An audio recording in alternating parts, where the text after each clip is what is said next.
Feeling like Jackie Robinson, rocking the 42 in my Dodger fit, gripping the arm that was just struck by a pitch, crowd the opposite, saying that I should quit. Hello everyone and welcome back to another One Bible 1 Year. Today is day 80 and we are finishing the book of Judges.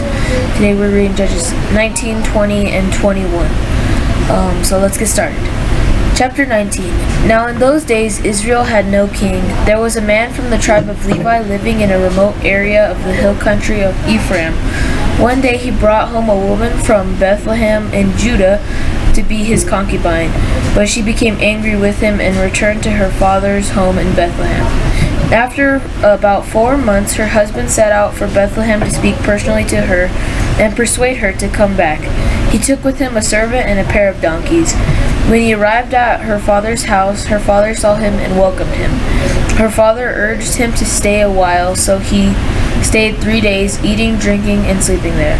On the 4th day, the man was up early, ready to leave, but the woman's father said to his son-in-law, Have something to eat before you go.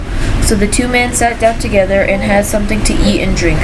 The woman's father said, Please stay another night and enjoy yourself. The man got up to leave, but his father-in-law kept urging him to stay, so he finally gave in and stayed the night. In the morning of the fifth day, he was up early again, ready to leave, and again the woman's father said, Have something to eat, then you can leave later this afternoon. So they had another day of feasting. Later, as the man and his concubine and servant were prepared to leave, his father-in-law said, Look, it's almost evening. Stay the night and enjoy yourself. Tomorrow you can get up early and be on your way. But this time the man was determined to leave, so he took his 2 saddle donkeys and his concubine and headed in the direction of Jebus, which is in Jerusalem. It was late in the day when they neared Jebus, and the man's servant said to him, Let's stop at this Jebusite town and spend the night there. No, his master said, we can't stay in the foreign town where there are no Israelites. Instead, we will go to Gilead or Gibeah. Come now, let's try to get as far as Gibeah or Ramah, and we'll spend the night in one of those towns. So they went on. The sun was setting as they came to Gibeah, a town in the land of Benjamin. So they stopped there to spend the night. They rested in the town square, but no one took them in for the night. That evening an old man came home from his work in the fields. He was from the hill country of Ephraim, but he was living in Gibeah, where the people were from the tribe of Benjamin. When he saw the travelers sitting in the town square, he asked them where they were from and where they were going. We have been in Bethlehem, in Judah, the man replied. We are on our way to a remote area in the hill country of Ephraim, which is my home. I traveled to Bethlehem and now I am returning home, but no one has taken us in for the night, even though we have needed everything we need. We have straw and feed for our donkeys and plenty of bread and wine for ourselves. You are welcome to stay with me, the old man said. I will give you anything you might need, but whatever you do, don't spend the night in the square. So he took them home with him and fed the donkeys. After they washed their feet and ate and drank together. While they were enjoying themselves, a crowd of troublemakers from the town surrounded the house. They began beating at the door and shouting at the old man, Bring out the man who is staying with you so we can have sex with him. The old man stepped outside and talked to them. No, my brothers, don't do such an evil thing, for this man is a guest in my house, and such a thing would be shameful. Here, take my virgin daughter and this man's concubine. I will bring them out to you, and you can abuse them and do whatever you like. But don't do such a shameful thing to this man. But they wouldn't listen to him, so the Levite took hold of his concubine and pushed her out the door. The men of the town abused her all night, taking turns raping her until morning. Finally, at dawn, they let her go. At daybreak, the woman returned to the house where her husband was staying. She collapsed at the door of the house and lay there until till it was light. When her husband opened the door to leave, there lay his concubine with her hands on the threshold. He said, Get up, let's go, but there was no answer, so she put her body on his donkey and took her home. When he got home, he took a knife and cut his concubine's body into 12 pieces. Then he sent the one piece to each tribe throughout all the territory of Israel. Everyone who saw it said, "Such a horrible crime has not been committed in all the time since Israel left Egypt. Think about it. What are you going to do? Who's going to speak up?" Judges chapter 20. Then all the Israelites were united as one man, from Dan in the north to Beersheba in the south, including those from across the Jordan in the land of Gilead. The entire community assembled in the presence of the Lord at Mizpah. The leaders of all the people and of all the tribes of Israel, 400,000 warriors armed with swords, took their positions in the assembly of the people of God. Word soon reached the land of Benjamin that the other tribes had gone up to Mizpah, and the Israelites then asked how this terrible crime had happened. The Levite, the husband of the woman had been murdered, the woman who had been murdered said, "My concubine and I came to spend the night in Gidbeh, a town that belongs to the people of Benjamin. That night some of the leading citizens of Gidbeh surrounded the house planning to kill me, and they raped my concubine until she was dead. So I cut her body into 12 pieces and sent the pieces throughout the territory assigned to Israel. For these men have committed a terrible and shameful crime. Now then, all of you, the entire community of Israel, must decide how, here and now, what should be done about this." And all the people rose to their feet in unison and declared, "None of us will return home, not even one of us. Instead, this is what we will do to Geba. We will draw lots to decide who will attack it. 1/10 of the men from each tribe will be chosen to supply the warriors with food. The rest of us will take revenge on Gibeah of Benjamin for this shameful thing they have done in Israel." So all the Israelites were completely united, and they gathered together to attack the town. The Israelites sent messengers to the tribe of Benjamin, saying, what a terrible thing has been done among you. Give up those evil men, those troublemakers from Gibeah, so we can execute them and purge Israel of this evil." But the people of Benjamin would not listen. Instead, they came from their towns and gathered at Gibeah to fight the Israelites. In all, 26,000 of their warriors armed with swords arrived in Gibeah to join the 700 elite troops who lived there. Among Benjamin's elite troops, 700 were left-handed, and each of them could sling a rock and hit a target within a hair's breadth without missing. Israel had 400,000 experienced soldiers armed with swords, not counting Benjamin's sword. Before the battle, the Israelites went to Bethel and asked God which tribe should go first to attack the people of Benjamin. The Lord answered, "Judah is to go first." So the Israelites left early the next morning and camped near Gibeah. Then they advanced toward Gibeah to attack the men of Benjamin. But Benjamin's warriors who were defending the town came out and killed 22,000 Israelites on the battlefield that day. But the Israelites encouraged each other and took their positions again at the same place they had fought the previous day. For they had gone up to Bethel and wept in the presence of the Lord until evening. They had asked the Lord, "Should we fight against our relatives from Benjamin again?" And the Lord said, "Go out and fight against them." So the next day they went out again to fight against the men of Benjamin. But the men of Benjamin killed another 18,000 Israelites, all of whom were experienced with the sword. Then all the Israelites went up to Bethel and wept in the presence of the Lord and fasted until evening. They also brought burnt offerings and peace offerings to the Lord.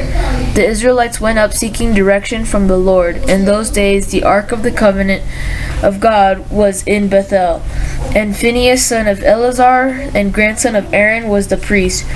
The Israelites asked the Lord, "Should we fight against our relatives from Benjamin again, or should we stop?" The Lord said, "Go tomorrow, I will hand them over to you." So the Israelites set an ambush all around Gibeah,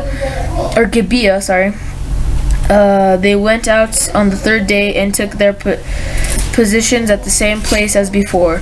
When the men of Benjamin came out to attack, they were drawn away from the town, and as they had done before, they began to kill the Israelites. And 30 Israelites died in the open fields and along the roads, one leading to Bethel and the other leading back to Gibeah. Then the warriors of Benjamin shouted, "We're defeating them as we did before." But the Israelites had planned to advance to run away so that the men of Benjamin would chase them along the roads and be drawn away from the town. When the main group of Israelite warriors reached Baal Tamar, they turned and took up their positions. Meanwhile, the Israelites hiding in ambush to the west of Gibeah jumped up to fight. There were 10,000 elite Israelite troops who advanced against Gibeah. The fighting was so heavy that Benjamin didn't realize the impending disaster. So the Lord helped Israel defeat Benjamin. And that day the Israelites killed 25,100 of Benjamin's warriors, all of whom were experienced swordsmen. Then the men of Benjamin saw that they were defeated. The Israelites had retreated from Benjamin's warriors in order to give those hiding in ambush more room to maneuver against Gibeah. Then those who were hiding rushed in from all sides and killed everyone in the town. They had arranged to send up a large cloud of smoke from the town as a signal. When the Israelites saw the smoke, they turned and attacked Benjamin's warriors. But that time Benjamin's warriors had killed about 30 Israelites, and they shouted, "We're defeating them as we did in the first battle." But when the warriors of Benjamin looked behind them and saw the smoke rising into the sky from every part of the town, the men of Israel turned and attacked. At this point, the men of Benjamin became terrified because they realized disaster was close at hand. So they turned around and fled before the Israelites towards the wilderness. But they couldn't escape the battle, and the people who came out of the nearby towns were also killed. The Israelites surrounded the men of Benjamin and chased them relentlessly, finally overtaking them east of Gibeah. That day, 18,000 of Benjamin's strongest warriors died in battle. The survivors fled into the wilderness toward the rock of Rimmon, but Israel killed 5,000 of them along the road. They continued to chase until they had killed another 2,000 near Gideon. So that day, the tribe of Benjamin lost 25,000 strong warriors armed with swords, leaving only 600 men who escaped to the rock of Rimmon, where they lived for 4 months. And the Israelites returned and slaughtered every living thing in all the towns, the people, the livestock, and everything they found. They also burned down all the towns they came to. Judges chapter 21. Last chapter of the book of Judges. The Israelites had vowed at Mizpah, "We will never give our daughters in marriage to a man from the tribe of Benjamin." Now the people went to Bethel and sat in the presence of God until evening, weeping loudly and bitterly. "O Lord God of Israel," they cried out, "why has this happened in Israel? Now one of our tribes is missing from Israel." Early the next morning, people built an altar and presented their burnt offerings and peace offerings on it. Then they said, "Who among the tribes of Israel did not join us at Mizpah when we held our assembly in the presence of the Lord?" At that time, they had taken a solemn oath in the Lord's presence, vowing that anyone who refused to come would be put to death. The Israelites felt sorry for their brother Benjamin and said, "Today one of the tribes of Israel has been cut off. How can we find wives for the few who remain, since we have sworn by the Lord not to give them to our daughters not to give them our daughters in marriage. So they asked, who among the tribes of Israel did not join us at Mizpah when we assembled in the presence of the Lord? And they discovered that no one from Jebusha, Gilead, and had attended the assembly, for after they counted all the people, no one from Jebusha, Gilead was present. So the assembly sent 12,000 of their best warriors to Jabesh Gilead with orders to kill everyone there, including the women and children. This is what you are to do, they said. Completely destroy all the males and every woman who is not a virgin. Among the residents of Jabesh Gilead, they found 400 young virgins who had never slept with a man, and they brought them to the camp of Shiloh in the land of Canaan. The Israelites assembly sent a peace delegation to the remaining people of Benjamin who were living on the rock of Rimmon.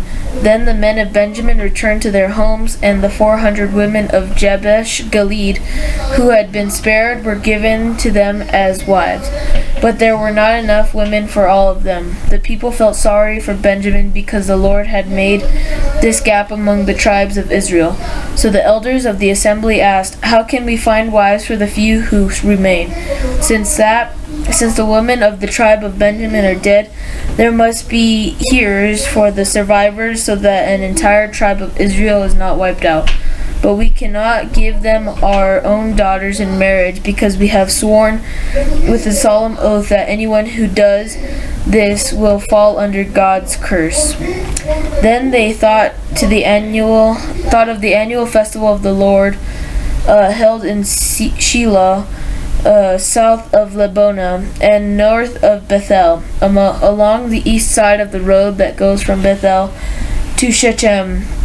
They told the men of Benjamin who still needed wives, go and hide in the vineyards when you see the young women of Shiloh come out for their dances. Rush out from the vineyards, and each of you can take one of them home to the land of Benjamin to be your wife.